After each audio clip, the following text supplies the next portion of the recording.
Everyone, welcome to Thursday Tea Time. No, it's not Thursday Tea Time Live. It is Tea Time History Chat Live. We've moved it from a Thursday. It's now permanently on a Wednesday. So welcome. Happy New Year, everybody. And let's get going. I'm just waiting for Instagram to catch up as well. Might have to dispense with the Wi-Fi and go straight for 3G. Let's give that a go. So hi, everybody. Thank you for joining me for this first one of 2023. We now have Instagram with us as well. Thank you everyone on YouTube for being very patient there. History Chat Live now on a Wednesday, 1 o'clock. And today we're going to be talking about my dinner at the Crooked House at Lavenham, the private life of Anne Boleyn, which is coming up this year. And I'm also going to do my first book review, which will be good. Exciting. I'm going to review Do Let's Have Another Drink by Gareth Russell. So stick around for that. And there's one other thing I was going to cover, which I can't remember, but I'm sure I'll get to it. We've got lots of other news. So welcome. Happy New Year, everybody. I hope you had a great Christmas and time at New Year. I hope everyone's full of hope for a new year. It's always a difficult time, isn't it? You're supposed to have all these ideas and resolutions and I actually do have one, at least one. I've got some I won't tell you about, but actually writing a book review for every book that I'm reading is one of them. I know what the other thing was, book club. I will tell you about book club as well a little bit later on, because I'm launching a book club to help fellow history book addicts. You know who you are. You're like me. You buy them and you have a lot of intention. You're very, very excited about buying the history book, and then it just sits by the bed because you're still trying to finish the other ones that you bought. So we're going to get some structure. We're going to have a book club. We're going to read a book, and we're going to get together live and go through the book and discuss the book. So that is coming up. I will tell you more details of that later. But let me know if you've got any New Year's resolutions, history related, particularly. I would be interested to know. Actually, you can see, you can't see actually. You can see if you're watching on YouTube, my pile of books at the back. That's just a little pile of the books. So we will see. We will see how things go. But thank you everybody for joining me. Yeah, let's get into it. So just before Christmas, I started my Christmas celebrations off in very lovely style by having dinner at the Crooked House, Lavenham. And hi Lottie Rose, thank you very much for the badge. Yes, anyone who wants to support me, always very grateful for the badges. That's lovely. Oh, and you can also subscribe to me. I'll tell you a bit about that later as well on Instagram now, but thank you very much, Lottie Rose, for the badge. Thank you. So we had dinner at the Crooked House at Lavenham. Alex and Ollie, who the house, they own the house, they live there, put on these special dinners so that you can go inside and have a look around the house. And before I go on to talking about what happened at the dinner, I have to say Lavenham itself. So I've put a reel on about Lavenham, so you'll be able to see what I mean if you haven't already seen Lavenham. It is pretty much a medieval village. Now, I was very lucky enough to be there when the frost was on the ground. It looked like there'd been a dusting of snow. It was incredibly Christmassy looking. And it's kind of, we use this phrase a lot, probably too much, but time capsule. And it was a very wealthy town in sort of the medieval period with the wool trade. When the wool trade sort of ceased, the money went out of the town, and it sort of remained, because this is what happens when there's no money to renovate or to tear down and rebuild. We get things that stay the same. And Lavenham is an entire village of medieval Tudor buildings, and obviously a few that are more modern than that, but absolutely incredible place and incredibly welcoming. So Alex and Ollie from the Crooked House are incredibly welcoming, but I have to say, so is the entire town, which, if any of you who've travelled around England might know, that some of the little towns are a little bit they can be a little bit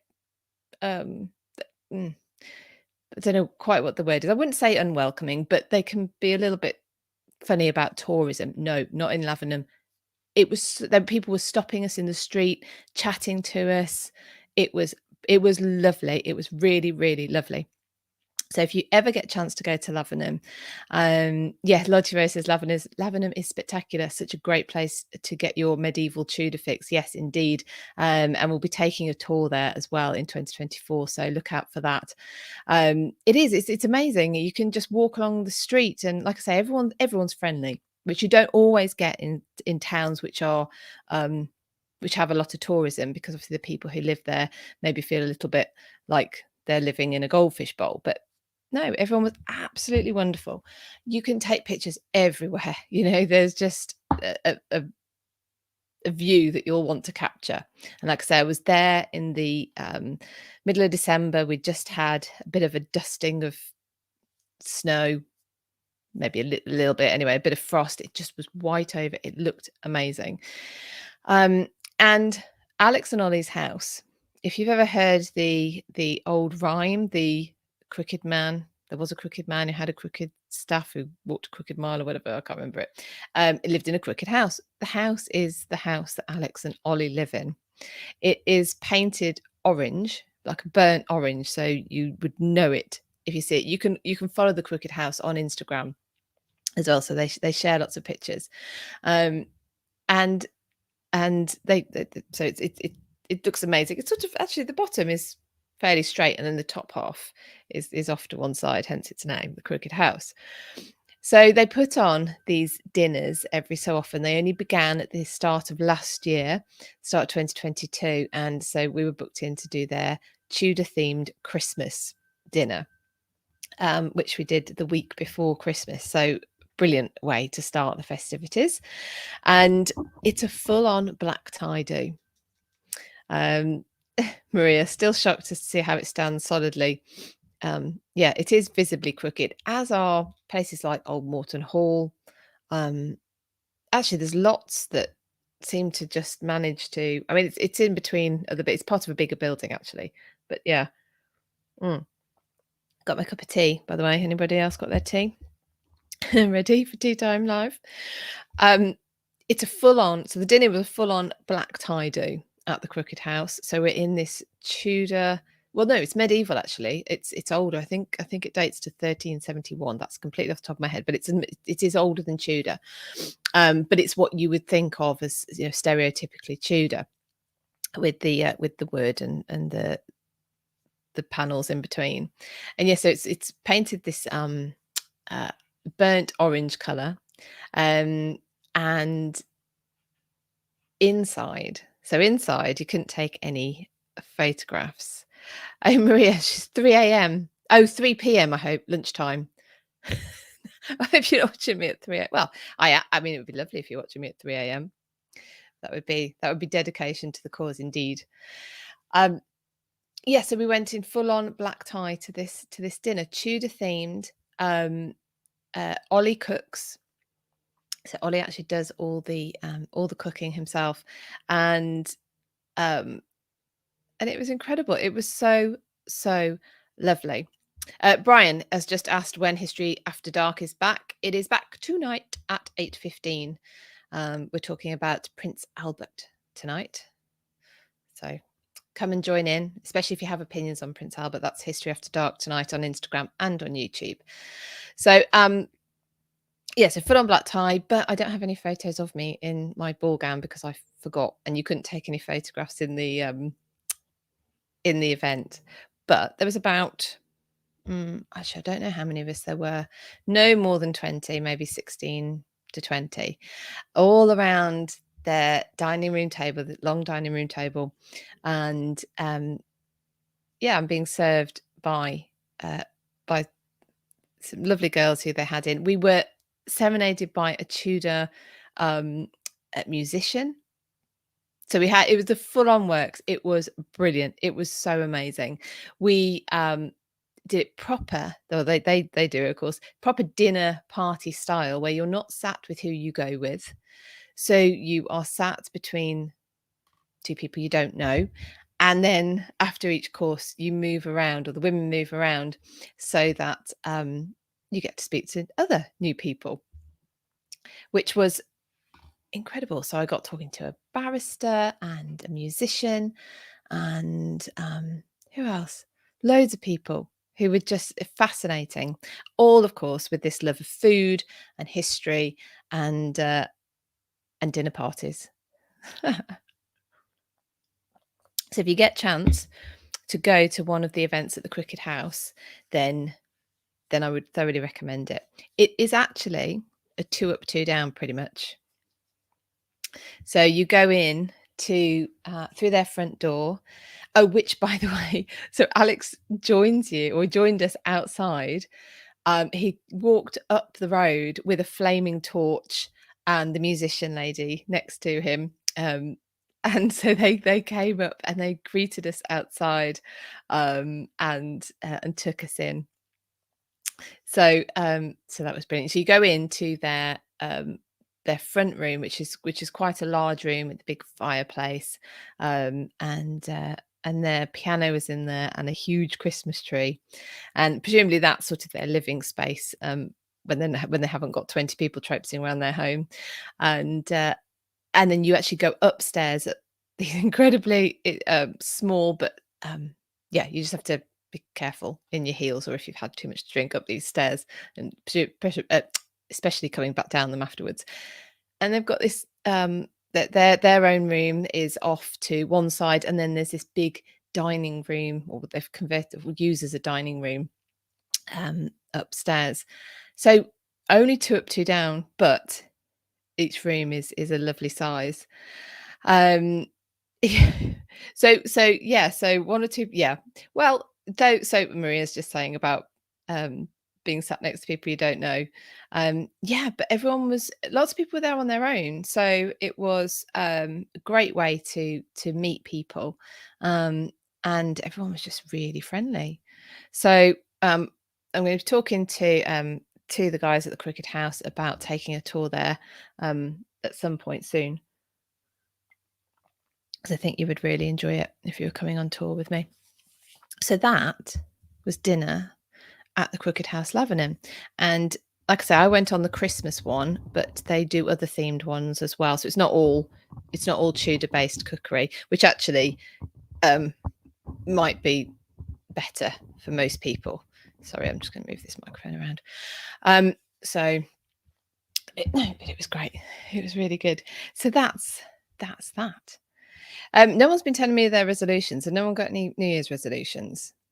New Year's resolutions can be it's a bit of a controversial thing. Should you set one? I just think if you look back at last year and go, right, that is not happening again. I'm going to do something to change it. Maybe that's the time to do it. Now, Maria, yeah, they might do Easter ones. I think they're doing so Alex and Ollie put on these events throughout the year last year. So for the first time, it was their first year.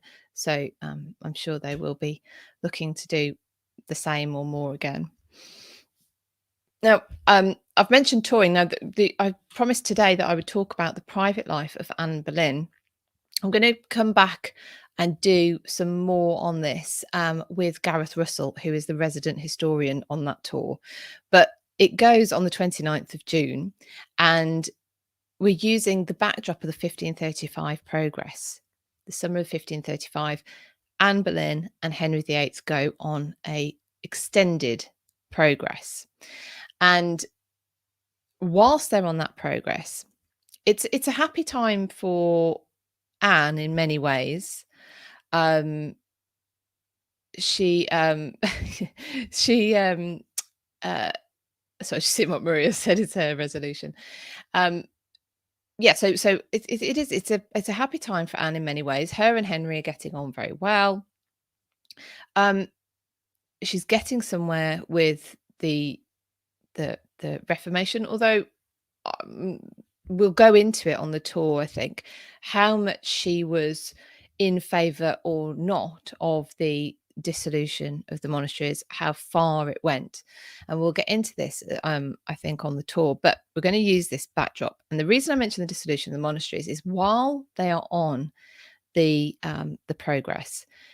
Cromwell is also, as Henry VIII's right-hand man, alongside them for a lot of the time. But he and his sort of team, I suppose, are beginning to do little visits to some abbeys, just see what's going on.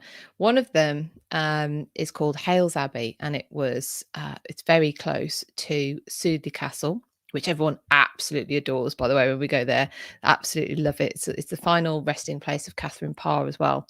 And Elizabeth I went there on progress. It's also a really important Civil War site. But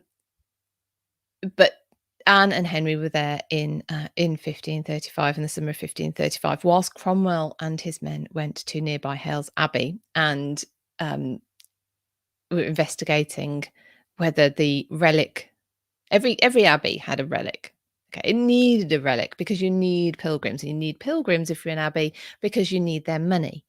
And when, I think it's fair to say, a relic couldn't be found or had been lost or had been destroyed, one would be created. Now, in Hales Abbey, they had supposedly a vial of Jesus's blood, of Christ's blood, which on inspection they decided was not Jesus's blood and duck's blood, or I think there's another story as well that it wasn't duck's blood, but it was something else's blood. And so this has started to become, so they were starting to collect evidence as to why some monasteries at the time would need or should be closed and taken into bigger institutions, or come under bigger ones. Of course, we know that that's not how it all went in the end, and of course the full-scale dissolution of the monasteries occurred mainly after Anne had been executed in May 1536. Lottie Rose says Anne definitely wanted what they looted from the monasteries to go to charitable causes, whereas Cromwell wanted it to go to the crown to please Henry. Yeah, I don't think my impression is she would not have been comfortable with what eventually happened. But what we're doing in June is following a leg of that 1535 progress, where Anne was happy. Cromwell might have been off doing naughty things, but Anne was happy, and they went to some amazing places, which we will also be going to now. So we actually pick up in London because it's easiest for most people. And Gareth Russell, like I say, is our resident historian. That means he's with us from pick up to drop off. He's with us the entire time. You can pick his brains. And they love me for saying that. No, but he was with me on tour twice last year. It was absolutely fabulous. We're a fabulous team. He was with me on the Anne Boleyn tour in May and on the Elizabeth I tour in July. We had a brilliant time. So he's back with me again next year on all of my tours next year, so including this one, The Private Life of Anne Boleyn. So we pick up in London, like I say. Gareth will be with us. We will be visiting Sudeley Castle, the one I just mentioned. So this is where actually there's a family who still live there, but a lot of it is open to the public. Maria, would the Crooked House tour happen? No, it won't happen during the Anne Boleyn tour because it's not even in the right part of the country. But we will be looking to get that in 2024, most definitely. So we'll be going to Sudeley Castle. Like I say, it's the final resting place of Catherine Parr. It's where Catherine Parr, I know we talk about Anne Boleyn, but it's where Catherine Parr was living when she gave birth to Thomas Seymour's daughter, and that is what led to Catherine's premature death, sadly. We've got ideas for tours coming in. So any ideas, any places that you would like to see on a tour, let me know, because we will be looking at that very, very soon. for 2024, and maybe try and fit in another one in 2023. We'll see what the interest is. So like I say, first day, sorry, Sudeley Castle, Hales Abbey, which is the one I was talking about. It's now in ruin, but it's incredibly picturesque. It's not very big, but you can see quite a few of the finds from the site. You have to take your imagination hat with you, your imagination goggles with you. It's beautiful now, but to try and imagine what it would have been like when it was standing, when Cromwell's men turned up to try and find reason to close them down. We'll also go to Tewkesbury Abbey. And at Tewkesbury Abbey, you can see the abbot's lodgings where Anne and Henry probably stayed, still with coats of arms along the outside of the oriel window. Inside Tewkesbury as well, for anyone who is a War of the Roses fan, you have the burial place of George, Duke of Clarence, famously murdered by being executed by being drowned in a vat of Malmsey wine, which I didn't realise until recently is why Margaret Pole had a little cask on a bracelet in her. Whose post did I see that on? That was really interesting. Little cask on her bracelet, in her portrait. Yes, so Sudeley Castle, Hales Abbey, Tewkesbury Abbey. By the way, on all of the tours as well, best death in history. Lottie. If you've got to go, then there are worse ways. On all the tours, you get all the entrances, of course, all the transport, all your accommodation, which is in very nice places because I choose them to be. Very nice food. You get everything other than your lunch and souvenirs. Basically, bring money for lunch, bring money for your souvenirs. Everything else is included. And one of the other elements is when we have guided tours, but also we have talks from historians who come in and speak to us. We've got our resident historian Gareth with us the entire time, and we have other people joining us too. So keep your eyes out for that. Maria, at least they didn't drown him in just plain old water. Yeah, exactly. Well, yeah. I wonder whether it makes a difference. Gloucester Cathedral, we will be going to. Gloucester Cathedral. Oh, I shared a reel about Gloucester Cathedral actually yesterday, about the story of Bishop Hooper, who was the bishop of I think it was Bishop of Worcester and Gloucester, but anyway, he had a seat obviously at Gloucester Cathedral. Now he had been, again we're going off, but every place we go to has got such history. It's incredible.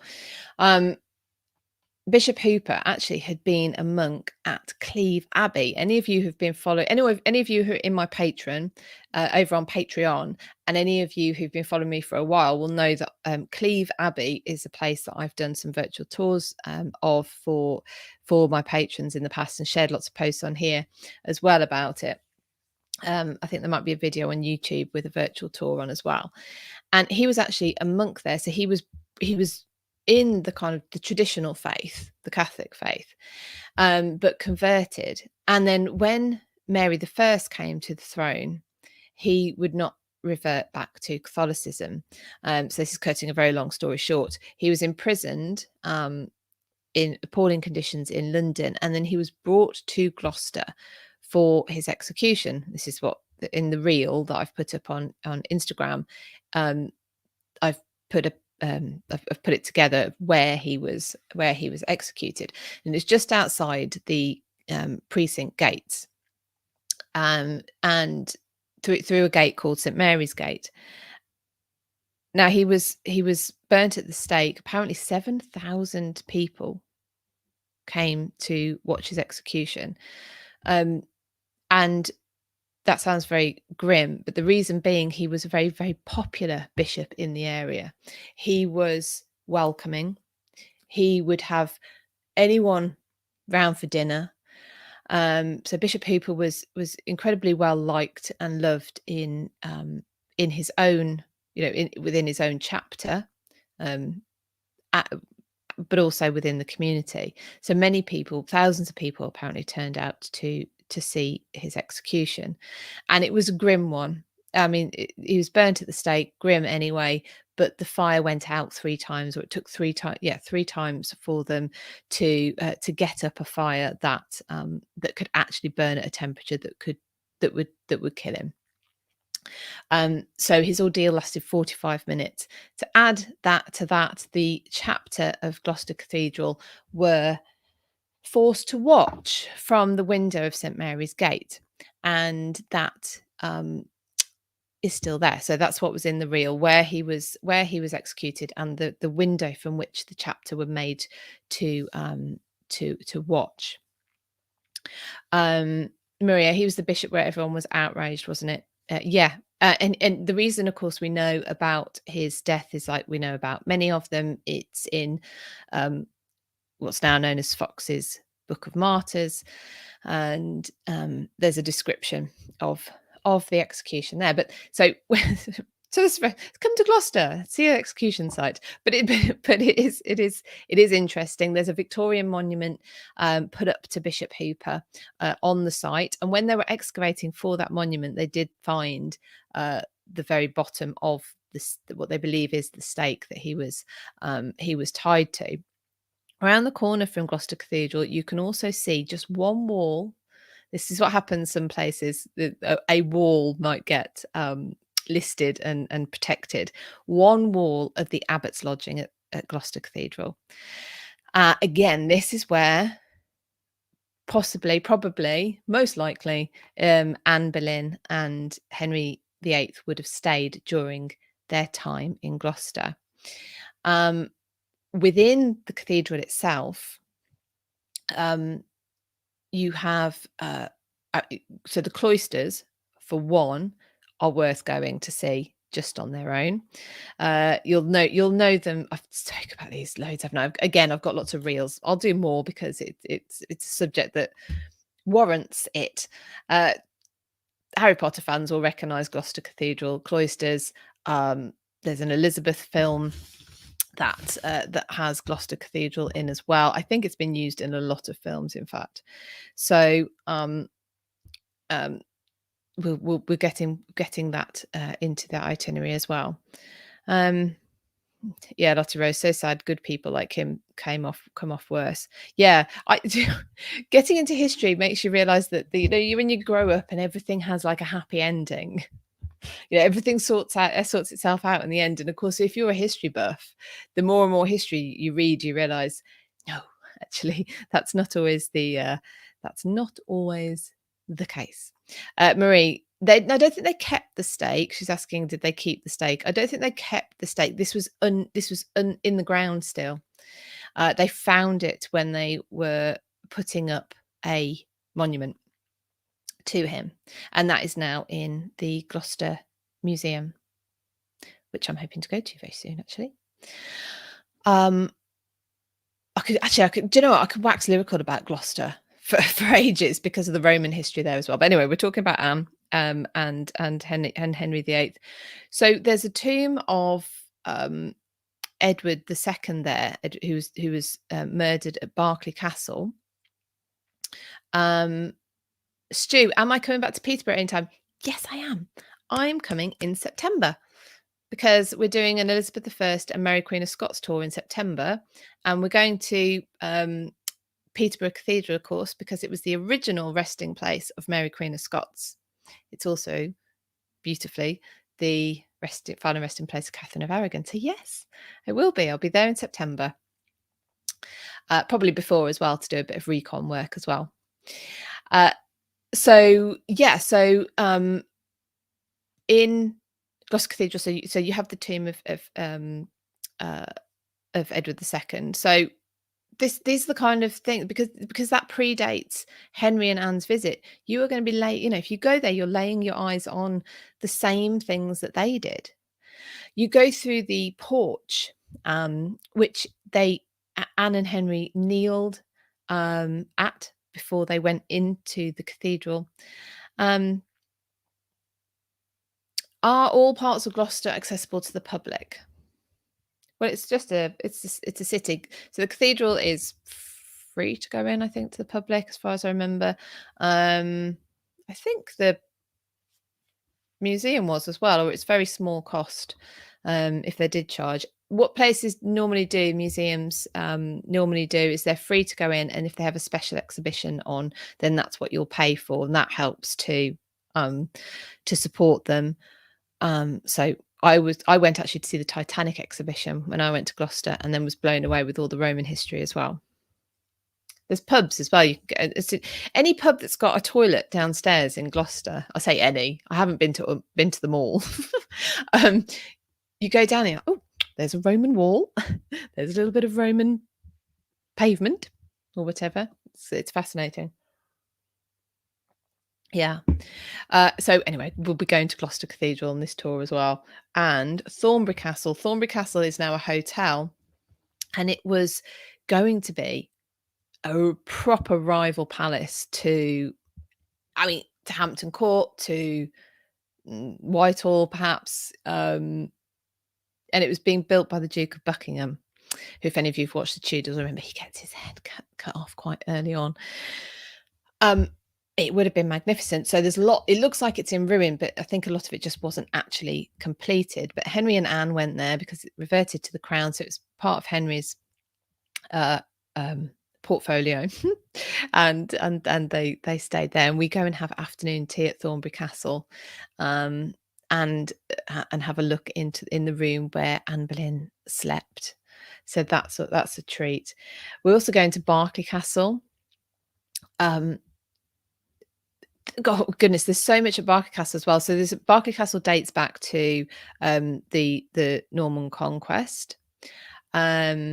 And Stu, no, I haven't been to Flanfen. In fact, the only time when I've been to Peterborough, I came to the Catherine of Aragon Festival. It was January 2020, and it was a brilliant festival. I don't know if it's on this year, but it was great. It happens every year near her death date. Sorry, someone's just saying Isenbarusaha. So I'm like with handles. I think the idea of turning old castles and palaces into hotels is brilliant. It means they're still accessible. It means they get they are preserved. They have money spent on them. So we'll be going there. Sorry, where else? That's Thornbury. Barclay's not a hotel. Barclay is still a castle. In fact, people again still live there. It is, like I say, where Edward II was murdered, or did he escape? Who knows? We weren't there, but we can make up our own minds what we think. So Anne and Henry both visited there, like I say, on their 1535 progress, but also Elizabeth I went there on many occasions. So Francis Drake was there as well quite a lot. There's a trunk that's supposed to be his, which is a sea chest, they call it, and it's got beautiful paintings of ships on the underside of the lid. So we're doing Berkeley Castle, where you get a chance to dress up as a Tudor, if you like, in the incredible costumes from Samantha Rees, who's the Tudor Royalty Experience on Instagram. Have a look at her costumes, and you get a chance to dress up if you want to, if you're on tour with me doing that. I have to say, sorry, hi to Emma, Anna and Mona for saying hi on YouTube. Happy New Year. Maria, on the tour we go for we have a beautiful hotel in Tewkesbury which overlooks the Abbey. It's sort of perched on top of the hill. It bordered, well, in fact, the end of the grounds for the hotel is part of. Did you hear Winston then barking? Is part of the battlefield from the Battle of Tewkesbury, at the final battle of the civil wars of the 15th century. Yeah, 1471 is Battle of Tewkesbury, is it? So that's where we're staying. It's really, really nice. Then we check out of the hotel and we go down to Hever Castle, and that's where we finish.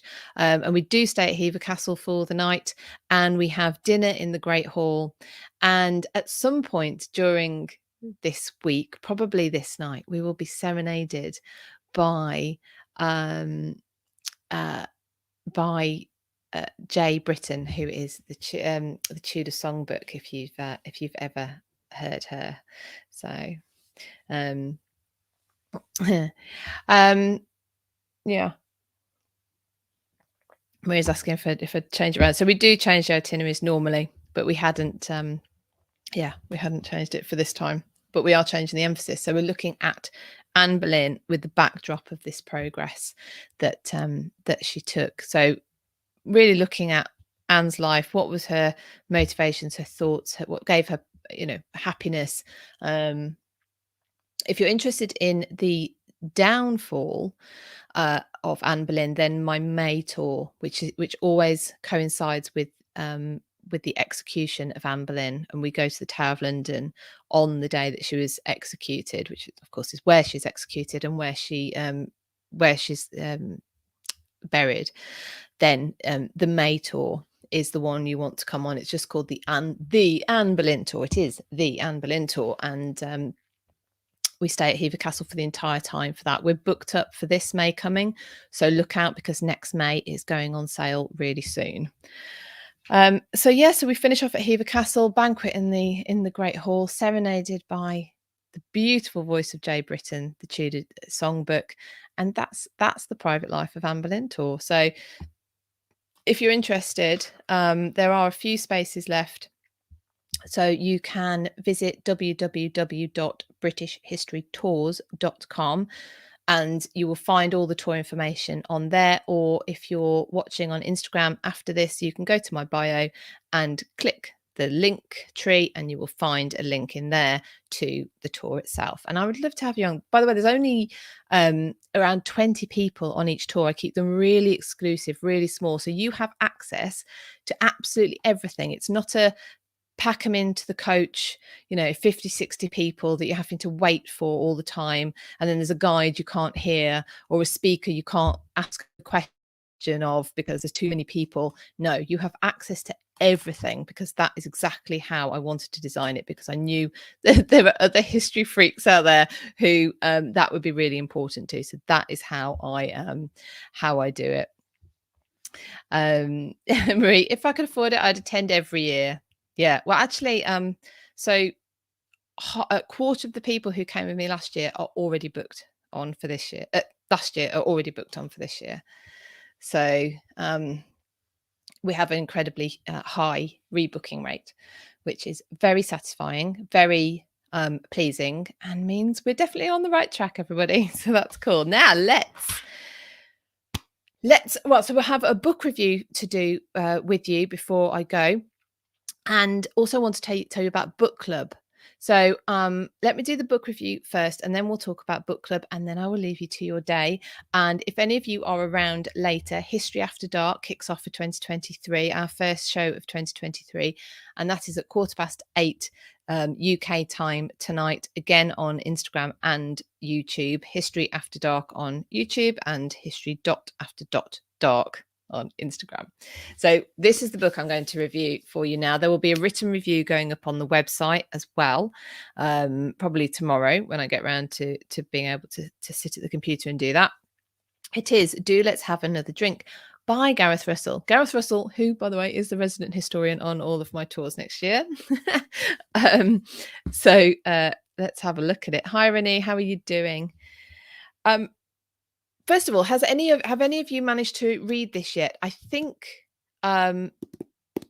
it was definitely released here before the US. So I know it's taken longer for you guys in the US, if you're there, to get hold of the book. And it's also a pink cover. In America. Jenna's just started reading it. Well, and Renee's ordered it. Maria, you can be greedy. You work hard. Be greedy. It's not greedy. It's knowing what you want and going for it and doing it. Yes, Rinny, your cover is pink. Which one do you prefer? I do like the gold, I have to say, but then I do like shiny things. So, as you can tell by the bling. Now, when I picked up this book, so I hope I don't spoil this for you, Jenna and Rennie, and anyone else who hasn't read it yet. I had a insight into the book already. Rennie prefers the gold as well. Because Gareth, like I say, was the resident historian for 2 of my tours last year, and he read extracts from the book in advance, which, by the way, is another thing that will be happening if you're coming on tour with me this year. Is Gareth is giving us extracts. He's going to read us extracts from his upcoming book, which is about the history of Hampton Court Palace through the lives of the people who live there. So you get all sorts of bonuses. Tell you what, if you come on tour with me, you will enjoy it. But his book, Do Let's Have Another Drink, about Queen Elizabeth, the Queen Mother. I knew, I mean, let me tell you the whole title. So, Do Let's Have Another Drink, the singular wit and double measures of Queen Elizabeth, the Queen Mother. So I was expecting it to be almost majority funny quotes, funny anecdotes, witty, showing her wit. There are a lot of those. Her wit was incredible, and her ability to diffuse a situation, or especially if she felt like she was very, very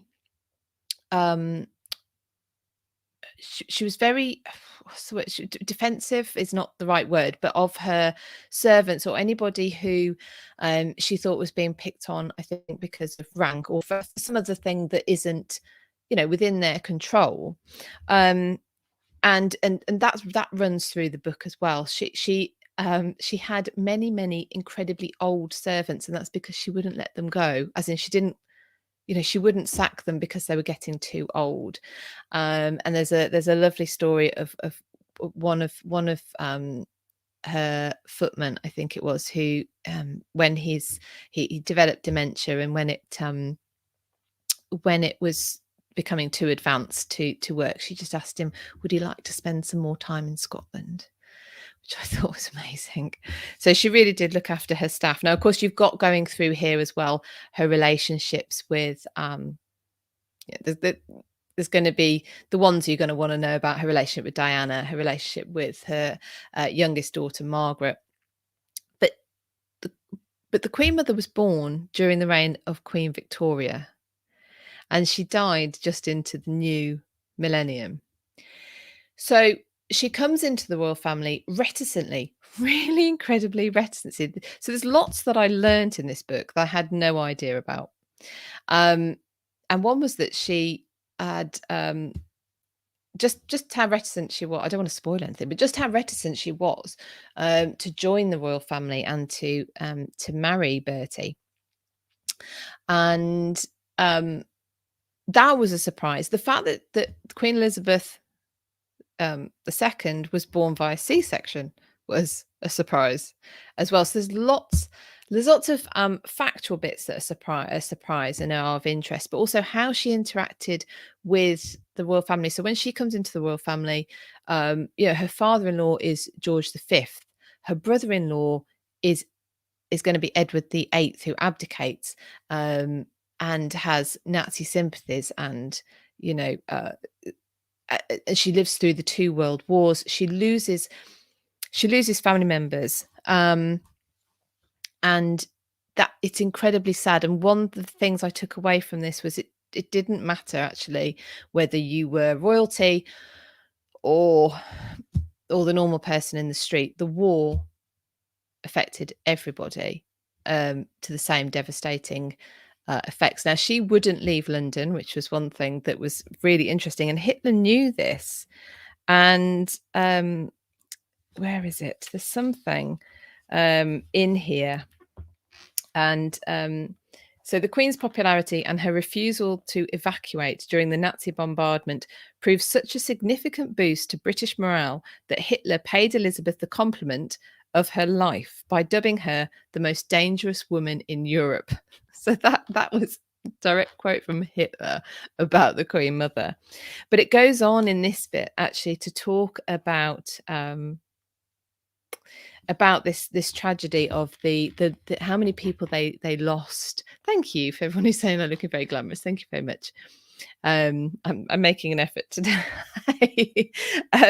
So it goes. Gareth goes on to say most of the men on Elizabeth's side of the family were involved in the war effort, as they had been in the last. So he's talking about the start of the Second World War, remembering that she was old enough to be very, very aware and have lost brothers in the First World War. It caused her a shudder during a visit to the Black Watch Regiment when she was shocked to see her eldest nephew, John Boleyn, in uniform. He suddenly looked exactly like my brother Fergus, who was killed at the Battle of Lewes and in the same regiment, she wrote to Queen Mary. It was uncanny in a way and desperately sad to feel that all this ghastly waste was starting again at the bidding of a lunatic. And then Gareth goes on to tell us that John actually was killed. So she lost brothers, she lost her brother Fergus in the First World War.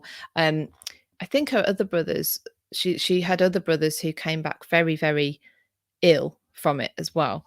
And then it's the dawn of the Second World War, and she's there, and she turns up because she's actually an honorary, colonel in chief of the regiment that her nephew was in. So she turns up to do to oversee this parade of the Black Watch Regiment, and doesn't know he'll be there, but sees her nephew in uniform, ready to go, and all those fears that she had that something would happen to him were realized. He was killed. Just, this is what you'll get. There's wit, a lot of funny, proper laugh out loud moments in this book, and just really, really sad ones as well. Lottie's saying the amount of historical events that she lived through is insane. It is insane. You have to imagine. So she's born before the Titanic sinks. She lives through 2 world wars and all the other ones that have happened since then as well. She's lived through London being bombed, and just all the technological advances. Think of this. She was also a big fan of the TV, and she loved a program. Apparently she loved this program. I remember it, called Keeping Up Appearances, which, if you haven't seen it in America, see if you can find it, or if you're not in the UK, see if you can find it. The central character, played by Patricia Routledge, I think it is called Hyacinth Bouquet, except for bouquet is spelled Bucket. And it's incredibly funny, and apparently this was one of her favorites. So I'll leave you with a few extracts. Now, she was brilliant at cutting people down in a way that wasn't aggressive at all, but showed them where she was on particular issues. And one of the things was when homosexuality was decriminalized in the UK. I can't remember when that was actually, but in the 1960s. Now, conservatives at the time were mainly against that, and one of her friends wondered if decriminalisation of homosexuality would make any practical difference to the discrimination faced by gay people in their everyday lives. He considered it doubtful whether one can educate the public opinion sufficiently fast to diminish the sense of public bother with it. But one of her friends, who served the Queen for decades, recalled that even though, is this where I was at? This is it. So she was urged by some politicians to send a moral message to the nation by firing any homosexuals on her staff. She replied that if she did that, she'd end up having to go self-service. She was cutting. She would not put up with, bigotry, and that runs through the book as well. I think you're going to find, if you're not sure about her, that you're going to like her rather much. Now, I will leave you with a couple of these. One, is it this one? Where am I? I've got one that I want to show you. Gareth's writing. If you've read any of his other books, you will know that his wit, his command of the English language is so brilliant that he can relay quite fact-filled, should I say, narrative in a way that you can sit, read, laugh, take it in. Let me just give you one sentence, but his books are full of these incredibly wonderful sentences. This actually is about another chapter about Hitler, but it's just one sentence. He begins with, "The Queen Mother was a moderately good shot in everything except conversation, where her skill level rose to expert." And it's just like, he just carries on like that. Let me find you. I just want to give you, you may have gathered from the title of the book that she was very good at drinking. She was very fond of a drink. I think she could probably drink a squaddy under the table. I don't know if she ever tried, but I wouldn't fancy his chances if she did. Now, she did get ill. She developed cancer at times. Sorry, she did develop cancer at times. Sorry, I was reading a comment. So this is just all the structure of the book, by the way. You've got some very short sort of anecdotes through to some short stories, sort of thing. Yeah, who isn't, Rinny? Who isn't fond of a drink? Yes, but she had. Right. Okay. No, I do need to tell you this bit. So she decided cocktails. She didn't like the word cocktail, so she called them drinky poos. And her favourite drinky poo is gin and Dubonnet. Dubonnet? Is that how you say it? Dubonnet. Still, I've never drank it. Which is 1 part gin to 2 parts Dubonnet, which is a fortified wine. So you've got a spirit with a fortified wine, which Gareth's friend, who is a mixologist, I think it's that's him. Anyway, he nicknamed it the Dubonnet and Clyde because it robbed him of an entire day with a hangover. So let me read you this one very short anecdote from the book. So it's called "Save Me from Good Intentions." Despite attempting to keep the news secret, word of the Queen Mother's cancer inevitably got out to the royal family's friends and hangers-on. Even those who did not know the precise cause could figure out that she had been seriously unwell, and in the aftermath, their good intentions began to weaken her spirits in both senses of the word. She told Princess Margaret that she was having very bad luck with the drinks. "Perhaps because I am considered a frail invalid, I am always given delicious fruit drinks with so little alcohol that one feels quite sick. Then I ask timidly if I can have just a very little gin in it." So it's a great book. Now, if you would like to join me in book club, all of you who are already patrons, you're already in. It's going to be taking place in my Patreon, which is patreon.com/British history. Again, you can get to it through the links in my bio. We will be choosing the book soon. So I'll be doing a poll over on Patreon of which books we're going to read this year. And we will sort out the order. I will publish the order of the books, and we will get together to have a live, obviously virtual Zoom, because we're all over the world, book meet about each book as we finish it. So if you're interested, if you'd like a little bit of structure around your book reading, then yes, get into my Patreon, because book club will be in there, as well as loads of other things that we do over in Patreon. You get an exclusive blog every month, which doesn't go anywhere else. You get lots of extra photos and details about places I have been. You get to ask your own questions of historians when I interview them. So I always ask for my patrons to submit their own questions. You get discounts on things. You get early access to tours and event tickets, and you always get discount on event tickets. So if you're wanting to come along to the Georgian Online History Festival, which is happening in March, I've already got Tracy Borman's talk in for that, by the way. So it's you, even just for that, you will want to attend. But as a patron, you will get 10%. Whenever you buy, you get 10% off your ticket price for that event as well. So come and join me. Come and join us. It's fun. Patreon.com/British History. If you want to know more, yes, Renee, you must become a patron. It's £5 a month for everything. Maria would like to do a modern biography coming out on the 10th of Jan. Oh, I know which one you're talking about. Oh, too soon? Is it too soon? We need to do History After Dark for that, don't we? So yeah, if you want to know anything about the tours, go to www.britishhistorytours.com. It's all on there. And of course, you can find me on Instagram and YouTube. The next historian interview is Dr. Joanne Paul, about the House of Dudley. Patrons, you get that this weekend, and everyone else, you will get that the following weekend.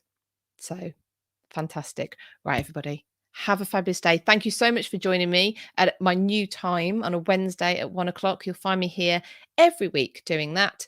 And tonight, if you're around 8:15, History After Dark on YouTube and Instagram. All right, everybody, have a great day. I'll see you all very soon.